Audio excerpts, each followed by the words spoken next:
Hare Krishna. This is day 2 of our Sthita Pragna challenge series. Chapter 1, Shloka 2. చూసుకుందాం. దృష్వతు పాండవానికం వృదం దుర్యోధనస్తదా ఆశ్చర్యం ఉపసంగమ్య రాజా వచనామ్రవిత్. సంజయుడికి దైవ దృష్టితో కురుక్షేత్ర యుద్ధ భూమిలో ఏం జరుగుతుందో చూడగలే శక్తి వ్యాస మహర్షి ఇచ్చిండు కదా. ధృతరాష్ట్రుడు సంజయుడిని అక్కడ ఏం జరుగుతుంది అని అడిగినప్పుడు సంజయ ఇలా రిప్లై ఇస్తాడు. కురుక్షేత్ర యుద్ధ భూమిలో పాండవులు ఇంకా కౌరవులు ఎదురెదురుగా నిలబడినప్పుడు దుర్యోధనుడిలో ఒక భయం మొదలవుతుంది. పాండవుల పక్షాన ఉన్న గొప్ప శక్తి సామర్థ్యాలు ఉన్న కొంతమంది వ్యక్తులని చూసి దుర్యోధనుడిలో భయం మొదలవుతుంది. దుర్యోధనుడి సైడ్ ఎంత శక్తి ఉన్నా, ఎంత పవర్ ఉన్నా, ఎంత పెద్ద సైన్యం ఉన్నా ఒక భయం అనేది మొదలవుతుంది.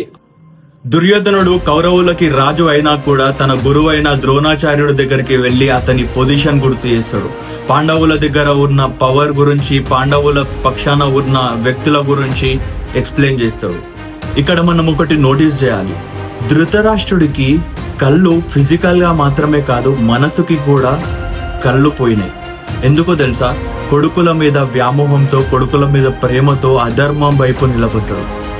ఒక భయంతోని చిన్నప్పటి నుంచి పాండవులకి కౌరవులకి పడదు, వాళ్ళెప్పటికీ కలవరు, వాళ్ళెప్పటికీ కాంప్రమైజ్ అవ్వరు అని ఒక భయంతోని సంజయుడిని ఎవ్రీథింగ్ అడుగుతుంటాడు.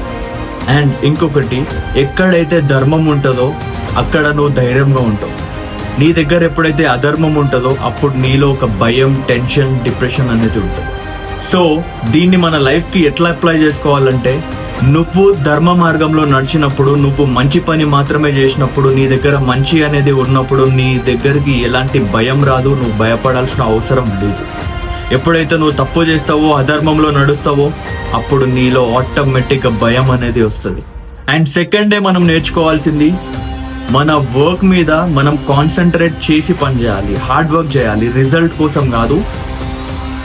మనం చేసే పనిలో 100% ఎఫర్ట్ పెట్టి పని చేయాలి. అండ్ వదిలేయాల్సింది బద్ధకం, లేజినెస్ వదిలేయండి మామ.